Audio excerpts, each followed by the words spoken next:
দর্শক, সাধারণ নাগরিক হিসেবে আমার অধিকার রয়েছে রাষ্ট্রের কাছে ন্যায় বিচার পাওয়ার। সেই ক্ষেত্রে নাগরিক অধিকার এবং সাংবিধানিক অধিকার ভোগ করব, এটাই স্বাভাবিক। অনেক সময় দেখা যায় যে একজন নাগরিক হয়রানির শিকার হয়ে বা ক্ষতিগ্রস্ত হয়ে থানায় গিয়ে মামলা করার চেষ্টা করে, কিন্তু থানায় সে মামলাটি গ্রহণ করে না, ভোগান্তিতে পড়ে যান একজন নাগরিক। তো সেই ক্ষেত্রে একজন নাগরিক কোথায় যাবে?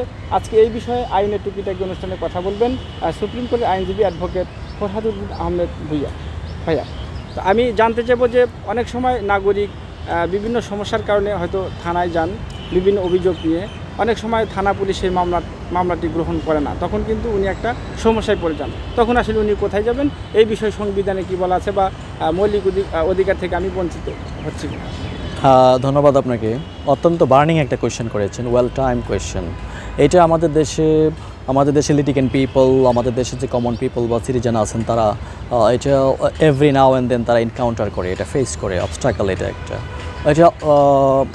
আসলে আমাদের দেশে আমাদের যে রাষ্ট্রীয় সংবিধান আছে, সংবিধানের 31 অনুচ্ছেদ অনুসারে প্রত্যেক নাগরিকের আইনের সমান আশ্রয় লাভের অধিকার আছে।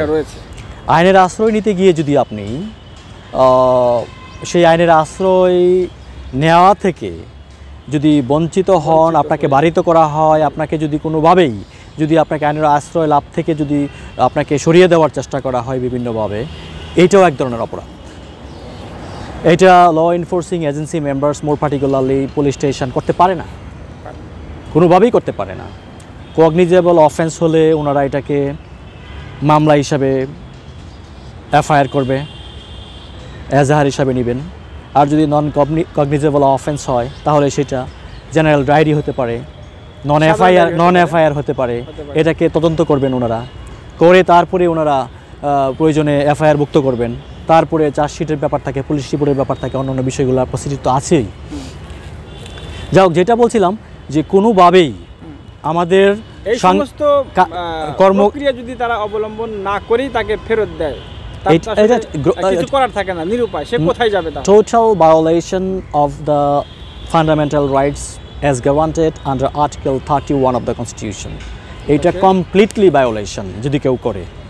আবার দেখুন article 21 sub article 2 of the constitution, ওখানে বলা আছে প্রজাতন্ত্রের কর্মকর্তা এবং কর্মচারী, পাবলিক সার্ভেন্টের কথা বলা আছে। কিন্তু তো ল এনফোর্সিং এজেন্সি মেম্বার্সরা কিন্তু পাবলিক সার্ভেন্ট। তারা কি করবে? সর্বদা সচেষ্ট থাকবে কি করতে? নাগরিকের সেবা প্রদান করতে। এটা কিন্তু সংবিধানে বলা আছে আর্টিকেল 21 সাব আর্টিকেল 2-তে। তাহলে এইটাও কিন্তু ভায়োলেশন হইল, তাদের হইল না?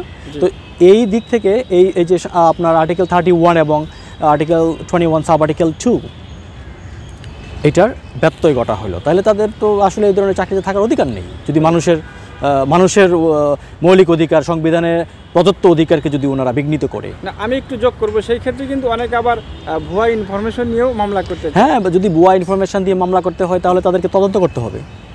তদন্তের বিষয় তো রয়েই গিয়েছে, তদন্ত করবে, তারপরে আপনার 161 নিবে, হ্যাঁ, তারপরে নিয়ে সব কিছু ফৌজদারি কার্যবিধিতে যা আছে সব কিছু কমপ্লাই করে ওনারা একটা পুলিশ রিপোর্ট দিবেন। এটাই তো আইনে বলা আছে। এবং পিআরবিতে কি বলা আছে, পুলিশ রেগুলেশনসে কি আছে, পুলিশ রেগুলেশনস অফ বাংলাদেশে যে বিষয়টা আছে সেটা ওনাদেরকে টু দ্য লেটার, মানে পুঙ্খানুপুঙ্খভাবে ওনাদেরকে মেনেও চলতে হবে।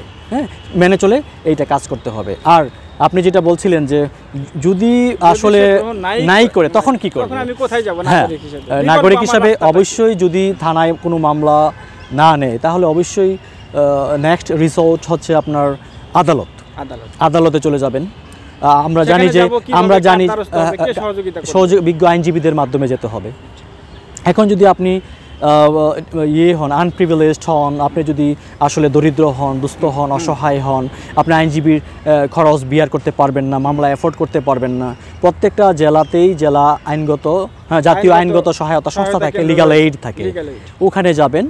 ওখানে একজন ইদানিং এটা চালু হয়েছে যে একজন সহকারী জজ ওটার দায়িত্বে থাকেন ফুল টাইম, চার্জে থাকেন, তিনি যদিও দেখবেন। জেলা জজ এটার প্রধান থাকে। তো উনি ওনার কাছে গেলে উনি বিষয়টা দেখবেন কাকে কাকে অ্যাসাইন করে দিতে হবে, যদি মামলা ফাইল করতে হয় ফাইল করবে, না হলে যদি এটাকে যদি এডিআরের মাধ্যমে নিষ্পত্তি করা যায় সেটাও করবে, পদক্ষেপগুলো ওনারা নেবেন। এখন প্রশ্ন হচ্ছে যদি আপনি আপনি লিগালি গেলেন না, আপনি সচ্ছল ফাইন্যান্সিয়ালি সলভেন্ট, আপনি একজন লয়ারের সম্মুখীন হবেন, বিজ্ঞ আইনজীবীর সম্মুখীন হবেন, হয়ে আপনি মামলা আপনার আর্জিটা আপনার যে বক্তব্য আপনি কী কারণে অ্যাগ্রিভড এই বিষয়টা ওনাদেরকে উপস্থাপন করলে অবশ্যই ওনারা সেইভাবে আদালতে সেটা পুট ইন করবে, প্লেস করবে অ্যাপ্লিকেশন।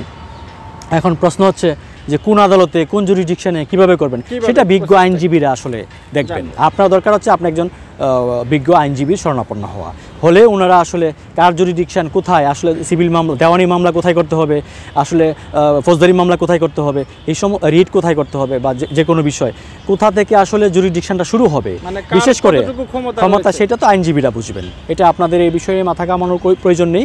যারা লিটিগেন্ট পিপল থাকবেন ওনারা আইনজীবী দ্বারস্থ হলে বিজ্ঞ একজন আইনজীবী সেইভাবে পরামর্শ দিবেন। আমরা জানি যে ক্রিমিনাল কেসগুলা একদম লোয়ার টায়ার থেকে শুরু হয়, একদম সর্বনিম্ন স্তর থেকে শুরু হয় কার্যক্রম। সর্বনিম্ন আদালতে প্রথম মামলা ফাইল করতে হয়, ওখান থেকে উপরের দিকে আসতে হয়, আদি একটা আদালত থেকে শুরু করতে হয়। কিছু কিছু ক্ষেত্রে আবার দেখা যায় যে আপনার জুরিডিকশন বা তাদের যে বিচার করার যে বিচারিক ক্ষমতা এর বেশি যদি হয় সাজা, তাহলে সেক্ষেত্রে দেখা যায় যে নিম্ন আদালত না আরেকটু উপর থেকে করতে হয়। এইগুলো আসলে বিভিন্ন রকম ধাপ আছে, এগুলো বিজ্ঞ আইনজীবীরা আসলে দেখতে হবে।